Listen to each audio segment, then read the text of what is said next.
Evan Turner, aka HeadsupFPV, is the two-time MultiGP Drone Nationals champion. But if you didn't know this, probably won't surprise you.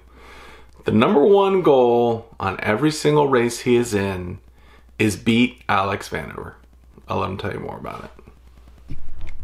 Ladies and gentlemen, I bring to you today the one, the only Evan Turner, aka HeadsupFPV, two-time MultiGP Nationals winner. As a matter of fact, you're the only back-to-back winner ever, right? No, actually, Sean did it. Sean did it. Okay. All right. So I know that Sean kind of dominated at first, and then all the young kids came in and kicked all the old guys to the curb, basically. Not that I don't love Sean, because everybody loves Sean. But yeah, you guys, all the young, I mean, and I call you young. I mean, you're 16 years old. You're definitely, like, I've got a 14-year-old, and the difference between you and him is night and day. But it does seem like a lot of the young guys have come in and kind of kicked the old men like me to the curb. Maybe. So let's jump right into nationals. So my second oldest son, who's 12, he and I watched the final 16, and okay. I mean, we were hanging on every heat. It was like the Super Bowl for me. It was so much fun. Yeah. And you know, it was just like, I really liked how MultiGP did it. I thought the presentation was good. Scully, as always, was awesome.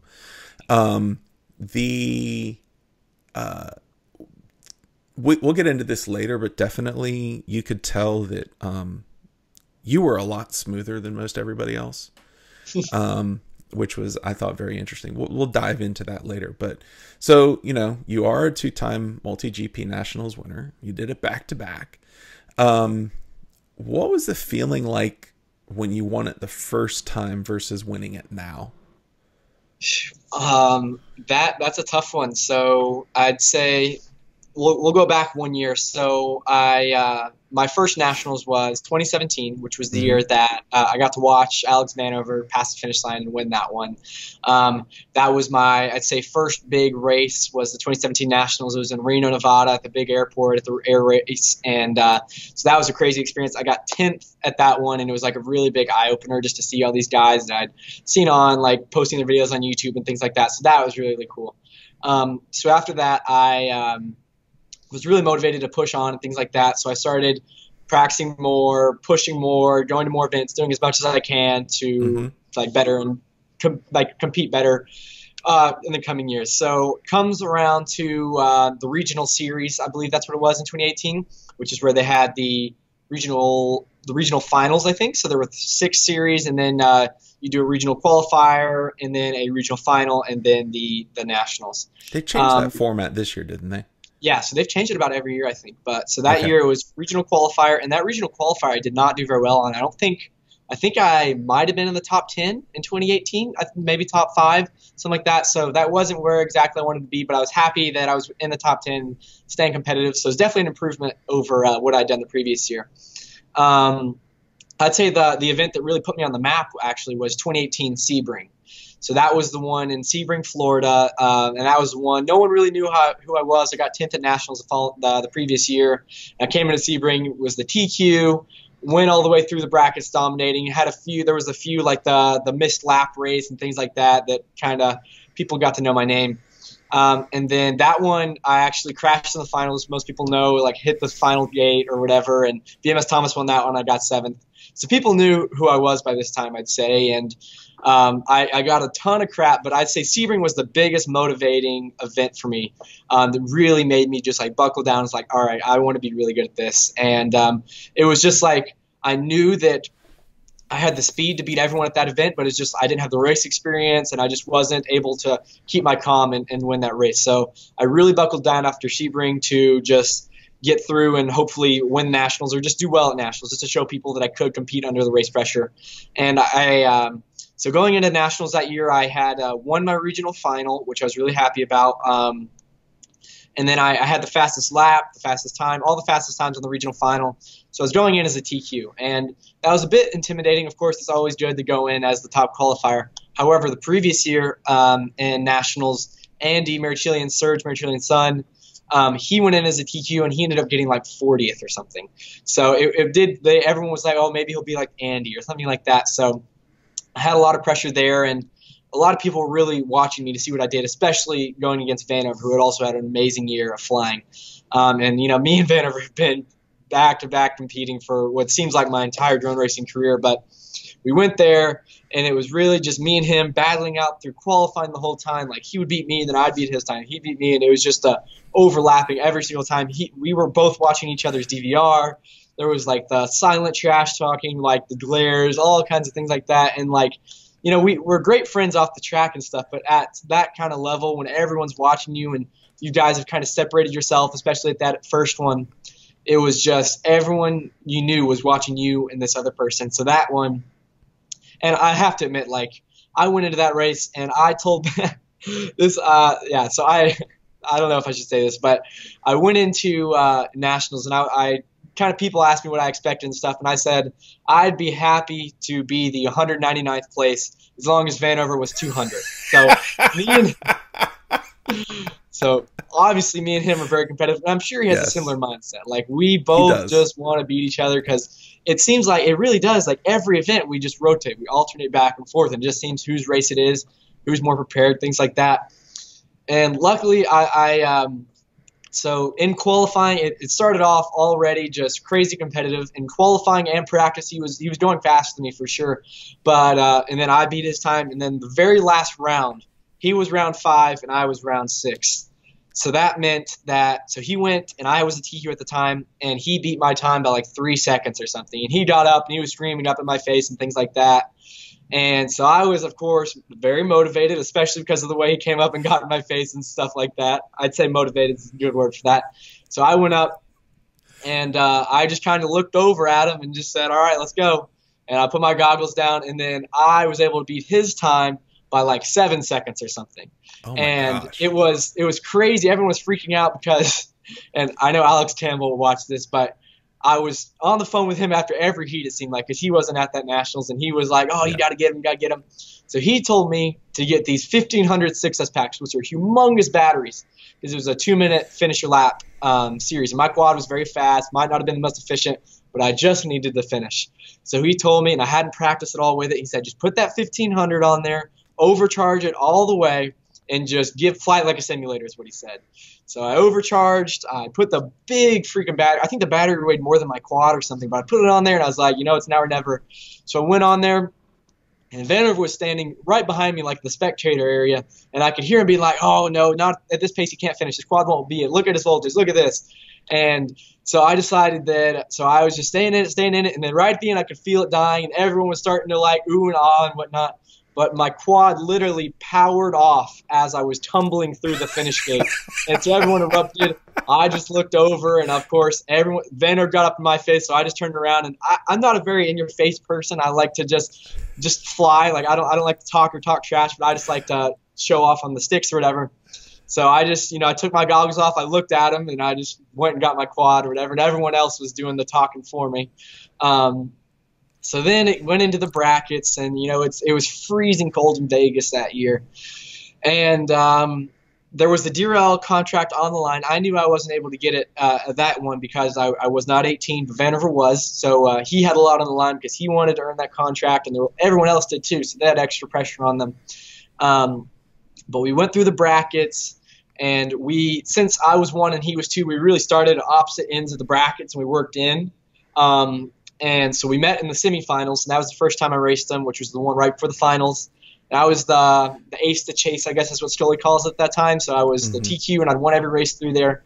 And then I think that semifinals race was decided between I think it was 0.3 of a second. So it was just me and him on top of each other every time. He would get ahead of me one lap, then I'd pass the next, and it would just rotate the whole time. Luckily, we didn't midair. Anytime I race him, and me and him both agree, it's as long as we can have a clean race, both of us are happy. Whoever wins, wins. As long as there's not a midair, it's just you've earned that. But so we were able to avoid midairs the whole time, which was awesome. And then, so I won that one by 0.3 of a second. So I was still the Iron Man. And then the finals came around, and we had to, since we had won all the way through in the winners bracket, we had to wait like a 3-race break for the losers bracket guys. So we were sitting there waiting, of course, making sure our batteries are charged, triple 1,000 checking our quads and whatnot. And we finally go up there for the finals. And, you know, it was just the craziest. It was so much pressure that I was under because I just really, really wanted to win that just because I knew how much I'd practiced and stuff. And I knew that I needed to redeem myself from Sebring and things like that. So I was able to win that.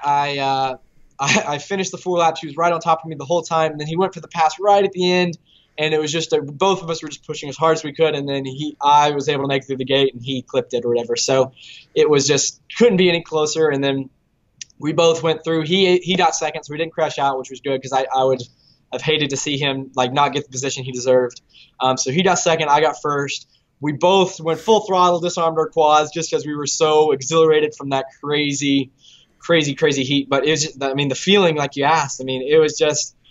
It's just, I don't know. It's like there's something, the big just weight on my chest, and it's crazy just to lift that off and be able to just scream as loud as you can. Everyone else is beating on your shoulders and things like that, and it was just such a good feeling. It's like I think I explained this on another show. Is just that I had kind of like a flashback of everything that I had gone through from the time I had started flying airplanes when I was 6 years old to winning that nationals at 15. Yeah, I was 15 at the time there, and it was just I got the flashback of all the time and training I put into it and all the races that I'd failed at, because you know, like the times that I'd failed were what pushed me the most to be better and things like that. And then, you know, me and Vanover went over and shook hands. He's obviously, we both have huge respect for both of us.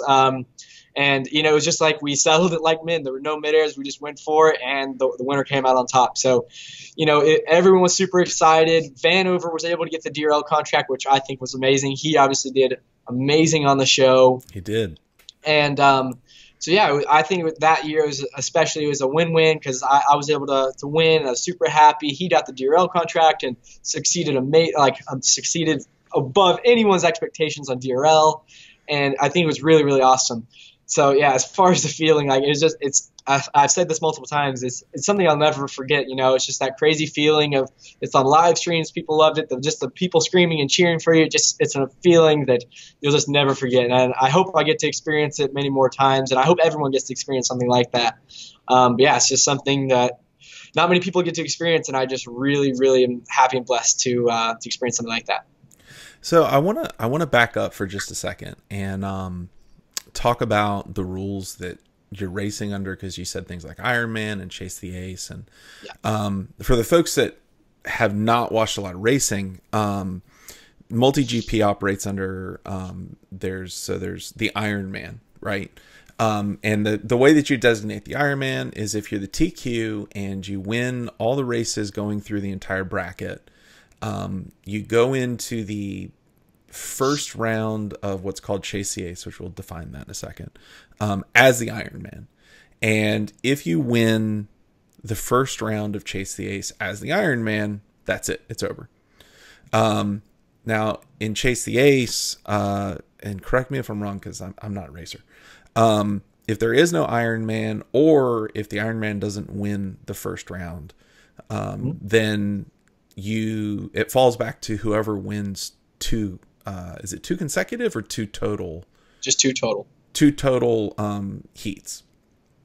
And that one, and there's four competitors in that format, right? Yeah. Okay. 4 usually. So I mean, it's pretty intense. You know, it's pretty intense. Yeah. Now, that was last year, and you know, as a side note. If I were to bet, I would say that you've probably watched that Vanover interviews that I've done with him. So he, you know, he made sure to tell me, I think it was our first interview. He was like, "Oh yeah, well I beat Evan the very next MultiGP race we had." Yeah. It was super funny, but he also talked about, and through everything, he's talked about how y'all's relationship has gone from, I guess, kind of rocky, you know, extraordinarily competitive to like you guys are actually good friends now. But when you step onto the track, like it's all business. Yeah, of course. And so I've interviewed him 3 times, and we'll talk about some of that later. But in the last national, so the one that you just won, you were Iron Man going into the last heat, so it was yours. And I feel like there was a big, correct me if I'm wrong, there was a big delay. And Scully kept talking about how the Iron Man had never been broken. And there was all this talk, and it was just like, I felt as I'm watching this, and I know that, you're standing there, you guys are freezing because it's in Miami, but it was like, what, 40 degrees? It was so cold. Yeah. I went there with like one pair of pants, just like for the airport ride. Yeah. And it was freezing the whole time. Yeah. I mean, everybody said that it was just like ridiculously cold in Miami that time of year, for that time of year. Did the talk of, Scully and all the pressure and having to wait, and did it get to you in the first heat of Chase the Ace? Yeah, so obviously that racing was some of the craziest. I still tell people, like, Nationals, in my opinion, this previous one was the craziest, most competitive racing like that we've ever seen. And it's not only that it was just me and Vanover that was competitive. It was like the depth of talent was just incredible. Like, I think, so there was the top 8. Everyone was pushing to get into the top 8 because the top 8 meant that you could skip the top 40 bracket to get into the top 16. So everyone was pushing for the top 8. And I think from once you got down to like fourth to 8th place, I think, was separated all within half a second, which is just insane because it's your 3 consecutive laps. And there's 4 guys that are within a half a second of each other, 3 laps. And it's drone racing. There's so many turns, twists, and just things to lose time or gain time that it's just crazy to think that they can get within 0.5 of a second of each other. So then there was, like, I'd say 4 to 15. They were all pushing for that top 8 spot, and it was just so crazy to see how close they were able to get. And that's just not something we've really seen before. It's like usually it's like the 1 and 2 will be pretty close, and then it's like a pretty big spread throughout the rest of the guys. And then maybe near the bottom it'll start to get close again. But this was just crazy because just from 1 all the way to like 20, it was just so close. So I think as far as the racing and the depth this year, there was the most talent we've ever seen in one spot, and it was just crazy how consistent and competitive everyone was, because you couldn't go into one of these heats and say, oh, I've got this. You just can't do that, because the guy who was 16th place might have been only a second or 2 off your time, and it's just there's none of this. It was no chill racing the entire time, just because everyone in there deserved to win just as much as the next guy. So it was just the craziest racing that I've ever seen, and obviously like that itself is and you're mentally, it's like so hard to just go race after race after race and just race at that level and stay mentally focused. But not to mention that track was insane. Yeah, that track was bonkers. Yeah, so there was all kinds of spirals, and there was a crazy dive gate that was super hard, and at the speeds we were going, it was just crazy. And there were so many, like, especially when I fly, it's like I have so many mental cues that I like to have just to remind myself for each thing. And it was like there were, I can't remember how, I think there were 20 to 30 gates on the track. And I usually have a mental cue for each 1 to 2. And it's just like having to scroll through those in my head as fast as I can. And then the faster you go, you have to scroll through them even faster and just remember all these things. And it was so mentally like, it's crazy. But yeah, so once we get to the end, so the semifinal, once again, me and Vanover, I was 1, Vanover was 2. We fought all the way, met at the semifinal. And then I won the semifinal. It was, I'm trying to remember, I think it was myself, Vanover, Bitmata, and Drobot, I think, something like that. Yeah, that's who it was. It was the 4 of you. So that was the semifinal. That was the final 4. That was the final 4. So then the semifinal, I think, was me and Vanover and a couple other guys. Miwa was one of them. And we were the first lap, we were right on top of each other. And then finally I pushed really hard, and then Vanover decided he did the smart thing and was to just back off, because he knew that we had made such a big lead to the 3rd and 4th guy that if we just kept pushing each other, one of us was going to crash and one of us wouldn't make it. So he did the smart thing. He backed off, because I wasn't going to back off and let him pass me. There was no way. And so I was ready to keep going, but he did the smart thing. He backed off. So then I heard him. My spotter told me, and then I use a lot of audio, audio cues, I guess you could say, so I can hear when they're behind me, how far they are and such like that. And I heard that gap get bigger, so I was like, okay, I know what he's doing. So we backed off and just cruised it out, and we were able to get the 1-2, make it to the final safely, which is good. So batteries are okay, quads are okay, and things like that. But yeah, then we got to the final, and people don't know this, and people know this, and it's hard to tell from watching the DVR. Is just so we've been using these batteries the whole weekend, and I didn't bring that many, but I brought a good amount. But the battery I put on for the first Chase the Ace, and it really was not good, was that it had a dead cell. So I took off, and if you look in my DVR, and I haven't posted any of it. So I finished the first lap, or I don't finish the first lap actually. So I take off going around, and then I notice the quad feels really sluggish, and then I come out of the power loop section, which was like the three super tight corkscrews, and the way we're doing it is just we're holding full throttle and just wrapping around it. So that just finally blew that cell, and then I look up and my voltage is like 18 volts, and a battery is not supposed to be that way.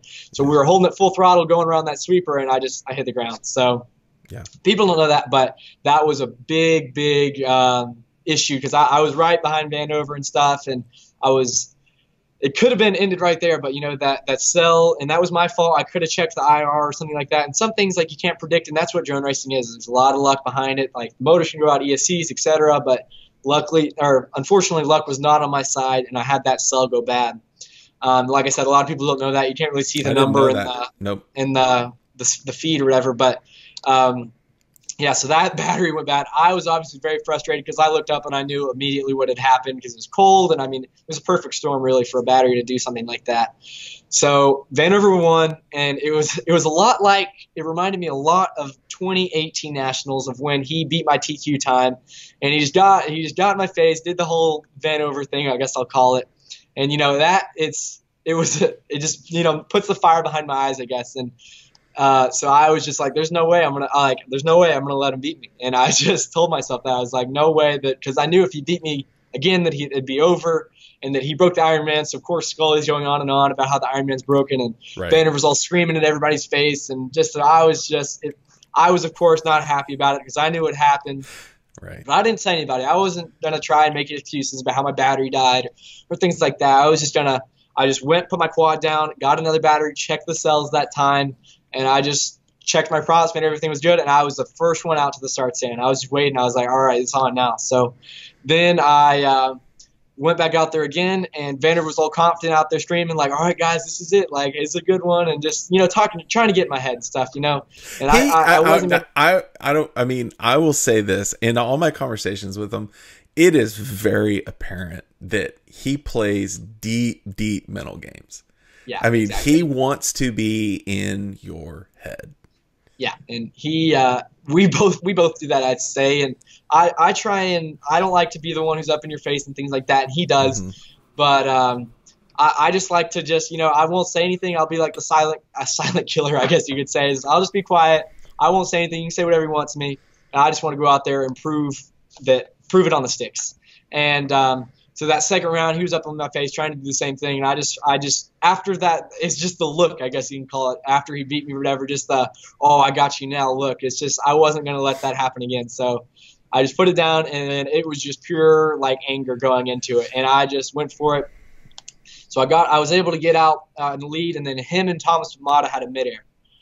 So then that put him way back, and then I was able to finish that race out. And after that just regenerated my confidence. I was all excited. I knew it was 1-1. Vanover wasn't happy because I think he got third or fourth.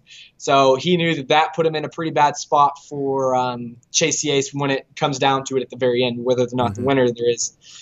So, so then we were tied up, I'd say. So then Thomas Mata had gotten second both times. So he was in a really good spot, but he hadn't won one yet. So then it went into the third one. I had the confidence on my side because I knew that I had kind of put a gap on it at the very beginning and was able to hold my lead. So then it came down to the final one, and that I'd say was the best race of the entire event, just because we went out there. He was in the lead the first lap. We were switching back and forth, and then finally, I still remember this exactly. It was after the first lap, there's the slalom and then the dive gate, and I had always taken a pretty aggressive line through practice and qualifying. And I saw his quad in the slalom, and then I just was like, this is now or never. So I just took a pre-turn really early and was able to sneak then through and get ahead of him in the sweeper. And then it was just game on from there, just trying to hold him off. And then right from once you're ahead, it's really hard to predict where the other person is because we don't have rear view mirrors or anything like that. So I had to use like the auditory cues and things like that because when we make sharp turns, our quads have to make different pitch noises. So I would listen to the spiral to hear how far behind, then the split S and things like that. And then I could hear him falling back just a hair. And then I heard there's the noise of when you hit a gate. It's just ding, especially the metal rebar that they use in MultiGP. So I heard that. And I heard the oohs and ahs behind me, my spotter, Baymax, Max Dorsey. I know he'll watch this. And he was back there and he told me, oh, he made a mistake. And then so then Vanover was in a bad spot. So he had to keep pushing, come get me. And I was just trying to finish my race. And then finally he was catching up for sure. He was going faster than anybody else had probably. And then finally he was in the slalom section again. He clipped it on the last lap. And those slaloms were full metal. They weren't like flags. Like they were solid metal. And after that, his quad was destroyed because he hit it going who knows how fast. And then I was able to finish it out. And I of course, was really, really excited as usual. And, you know, it was just that same feeling. It's like finally I did it, like especially after losing that first Chase the Ace and then him getting all excited and everyone else just like total uncertainty. Because I know a lot of Hydra guys, like there was the Hydra, I don't know if you guys know what that is, but it's like a betting system that MultiGP has and stuff. It's run by Hydra. Yeah, they were covering that during the coverage. And I know that a lot of people are really mad at me for losing that first one because they put all their points on me and they lost them all. But that's those people were like, oh, come on, you gotta come back and get him. Yeah. Things like that. So there was even more pressure, but it was just like, I know that those Hydra guys are happy because they got their points back and whatnot. But, you know, it's just every single time something like that happens, it's just so awesome and fun to think about just like all that went into that, all the preparation, all the people that made that happen, like my parents, like the person, Armando, for those of you who don't know, he's like my fleet manager. He makes sure all my quads are in shape. And just all the people who like positively affected me going into this from the very beginning. And it's like so many people were positive about it. Even when I lost, like, it's all right, man, just go back in it. Just talking to people in general, like the FPV community, in my opinion, is just the most positive group of guys. Like they're always just, even though we're racing for thousands of dollars in a DRL contract and things like that, like they're always just so positive. So to make those guys happy, or the ones that are cheering for me or Vanover, it's like, it doesn't really matter at the end of the day, but just to make them happy and things like that, it felt really good, especially to be able to pull off a win like that. But, you know, it's, like I said, it's a feeling that a lot of people get to experience in life, especially on that big of a stage. But it's just, I'm really blessed to experience something like that, and I hope to never forget it. It's like, so hopefully I get to experience that more in the future, but only time will tell. For sure, man. And look, it was awesome watching that race. I will definitely, and I mean, you know, through the Chase the Ace in the finals, it was just like, it was unbelievable. I mean, you know, my son and I are sitting here watching you guys fly, and it's like, I can't even keep track of it. I mean, you know, like you hone in on, they had I don't know if you've seen the way the coverage worked, but they had the 2x2, and so you would periodically hone in on somebody, and the minute you left, you just got completely disoriented. You had no idea where someone was in the track and who was in the lead, and but it was still pretty awesome to watch. So I don't care if I'm 199th, as long as Alex is 200th, I'm happy. I gotta like that. I gotta appreciate that, man. Sometimes you need a nemesis to drive you. And I think the cool thing here is that Alex and Evan they're friends now. I don't know that they were forever, but now they're friends. And, you know, congratulations to Evan. He did a phenomenal job in the Nationals, both of them. And I have no doubt that next year will be even more exciting than this year. On our next episode, we will talk about, what happens when DRL lowers the age limit to 16? Wonder why they did that. Very odd. Talk to y'all soon. Bye.